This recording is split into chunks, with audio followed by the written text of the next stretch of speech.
नमस्कार दोस्तों, दृष्टिकोण में आपका स्वागत है और मैं हूं आपके साथ चर्चा करने के लिए दुष्यंत चोपड़ा। आज हम चर्चा की शुरुआत से पहले एक विनम्र श्रद्धांजलि अर्पित करना चाहेंगे गुजरात के भूतपूर्व मुख्यमंत्री श्रीमान केशुभाई पटेल अब हमारे बीच में नहीं रहे। दृष्टिकोण अपनी पूरी टीम के साथ उनको विनम्र श्रद्धांजलि अर्पित करता है और परमपिता परमात्मा से प्रार्थना करता है कि उनकी आत्मा को अपने श्री चरणों में स्थान दें। दोस्तों, बात करनी है आज अर्नब की, साध्वी प्रज्ञा की, कंगना की और सुशांत सिंह राजपूत की। जहां एक और अर्नब गोस्वामी ने और रिपब्लिक टीवी नेटवर्क ने सुशांत सिंह राजपूत को न्याय दिलाने की अपनी लड़ाई को पूरी तरह से जारी रखा हुआ है, बावजूद इसके कि परमवीर सिंह, मुंबई के पुलिस कमिश्नर और पूरी महाराष्ट्र सरकार, उद्धव ठाकरे, संजय राउत सभी उनके पीछे हाथ धोकर पड़े हैं। उसके बावजूद भी उन्होंने अपनी इस लड़ाई में कहीं कोई कमी नहीं आने दी है। चाहे मामला कंगना रनौत का रहा हो, चाहे मामला सुशांत सिंह राजपूत का रहा हो, वो रोज नए से नए खुलासे करके इस अलग को अभी तक जगाए हुए हैं। और सुशांत सिंह राजपूत के जो करोड़ों चाहने वाले इस देश में हैं, उनके मन में आज भी एक आशा की किरण उन्होंने जगा रखी है कि सुशांत को न्याय मिलकर रहेगा। इसी कड़ी में कल उन्होंने अपने चैनल पर इनवाइट किया, एक बहुत एक्सक्लूसिव इंटरव्यू लिया भाजपा की जो भोपाल से सांसद हैं साध्वी प्रज्ञा। जैसे कि आप सभी को ज्ञात होगा कि साध्वी प्रज्ञा का नाम जानबूझकर उस समय की महाराष्ट्र सरकार द्वारा 2006 के आसपास की यह बात है, मालेगांव ब्लास्ट में उनको जानबूझकर आरोपित किया गया, उनको गिरफ्तार किया गया और उनकी गिरफ्तारी के बाद जिस तरह से चार्जेस फ्रेम हुए और आज के पुलिस कमिश्नर और तब के एटीएस में रहे थे जो परमवीर सिंह, उन्होंने किस तरह उनके ऊपर जुल्म सितम किए, उसके ऊपर पूरा प्रकाश साध्वी प्रज्ञा ने डाला। लेकिन इसी दौरान जब जिक्र आया सुशांत सिंह राजपूत की मृत्यु का,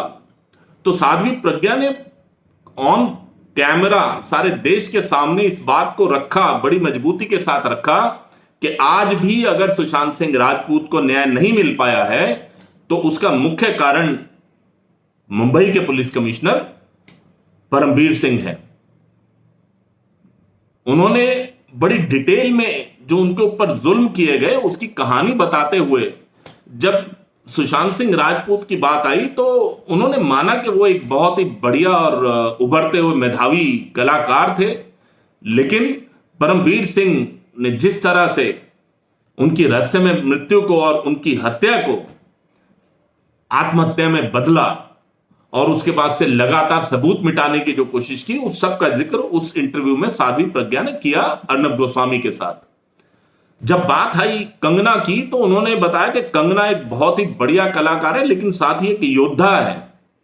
जिस तरह से उसने परमवीर सिंह और संजय राउत के साथ, बीएमसी के साथ अपनी लड़ाई लड़ी और पूरी निडरता के साथ उनका सामना किया,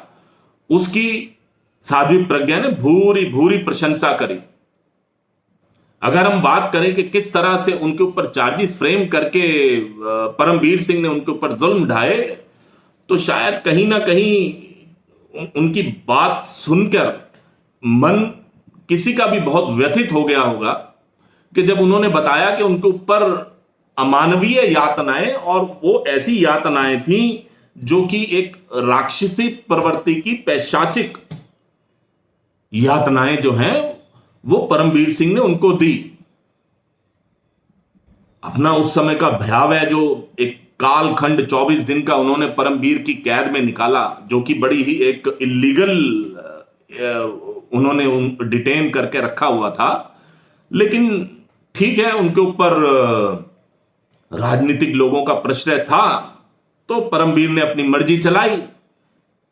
और साध्वी प्रज्ञा के ऊपर जुल्म ढाए। साध्वी प्रज्ञा बताती हैं अपने इंटरव्यू के दौरान कि उनकी किस तरह बेरहमी से पिटाई की जाती थी, अमानवीय ढंग से। उनका यह कहना है कि शायद जब भारत आजाद नहीं था, अंग्रेजों की गुलामी में था, उस समय के कालखंड में भी महिलाओं के ऊपर कभी इस तरह का अमानवीय व्यवहार नहीं हुआ होगा जो कि परमवीर सिंह ने साध्वी प्रज्ञा के साथ किया। यह बहुत ही शर्मनाक है दोस्तों। जिस समय उस समय को याद करती हैं साध्वी प्रज्ञा तो उनकी आंखों में आंसू आ जाते हैं। वो बोलते हैं कि वो जब दूसरे स्टाफ के लोग उसकी बेरहमी से पिटाई कर रहे होते थे तो परमवीर सामने खड़े होकर ना सिर्फ मजा लेते थे बल्कि अपने साथी के ऊपर कटाक्ष करते थे कि क्या तुम में दम नहीं है, क्या ताकत नहीं है तुम्हारे अंदर, मार नहीं सकते ढंग से। और फिर वो अपने उस साथी से उसकी बेल्ट लेते थे और उस बेल्ट से बुरी तरह से साध्वी प्रज्ञा को पीटा जाता था। उन्होंने अपने ऊपर हुए जुल्मों की और भी दास्तान सुनाई, लेकिन यह बात साबित करती है कि परमवीर सिंह का जो रूप सुशांत सिंह राजपूत की हत्या के बाद देश की जनता के सामने आया और अर्नब गोस्वामी ने उनके इस रूप को देश के सामने पेश किया और उनको बिल्कुल उनकी जो एक मानसिकता है उसको बिल्कुल नंगा करके रख दिया। तो उस लड़ाई में और अपनी उस बात के एक्सपोजर करने में अर्नब गोस्वामी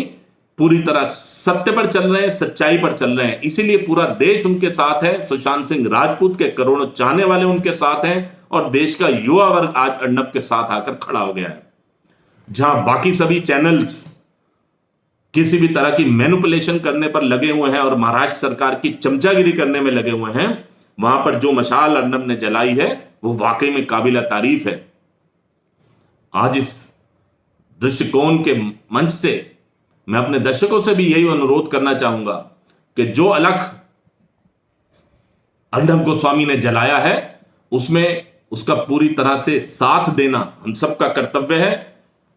सिर्फ इसलिए नहीं कि वो अर्नब गोस्वामी है या रिपब्लिक चैनल है, वो इसलिए कि वो सच की बात कर रहे हैं, वो राष्ट्रभक्ति की बात कर रहे हैं, वो राष्ट्रवाद की बात कर रहे हैं। वो उन ताकतों को एक्सपोज करना चाहते हैं जिन्होंने पूरे हिंदी फिल्म इंडस्ट्री को, बॉलीवुड को अपने शिकंजे में लिया हुआ है। वो उन ताकतों को एक्सपोज करना चाहते हैं जो अंतरराष्ट्रीय स्तर पर कहीं ना कहीं जो देश विरोधी ताकतों के साथ मिलकर बॉलीवुड के माध्यम से हमारे देश की जड़ों में को खोखला करने में लगे हैं, उस चीज को एक्सपोज कर रहे हैं अर्नब गोस्वामी और रिपब्लिक भारत। हम लोग इसीलिए अर्नब गोस्वामी का साथ देना चाहेंगे, उनको समर्थन देना चाहेंगे। अगर आपको भी लगता है कि हमारे द्वारा कही गई बात ठीक है और हम सत्य की राह पर चल रहे हैं तो कृपया इस वीडियो को लाइक कीजिए, ज्यादा से ज्यादा अपने साथियों तक पहुंचाइए, शेयर कीजिए, व्हाट्सएप ग्रुप्स में भेजिए। और आपने अगर अभी तक हमारे चैनल को सब्सक्राइब नहीं किया है तो कृपया चैनल सब्सक्राइब कीजिए, साथ वाले बेल आइकॉन के बटन को जरूर दबा दीजिए ताकि हमारे आने वाले हर कार्यक्रम की सूचना सबसे पहले आप तक पहुंच पाए। बहुत बहुत धन्यवाद दोस्तों।